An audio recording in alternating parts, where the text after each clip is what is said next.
Bloody Mary. I am Bloody Mary, and I will tell you the true story of how I came to be. It all started with a dare, a foolish game played by ignorant children who thought they could summon me for their amusement.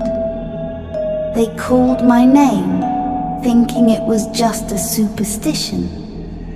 But when they uttered Bloody Mary 3 times, they opened a doorway to my realm. With each chant, my power grew, twisting their reality until I could manifest myself in their world. I became their worst nightmare, a spectre of vengeance seeking retribution for their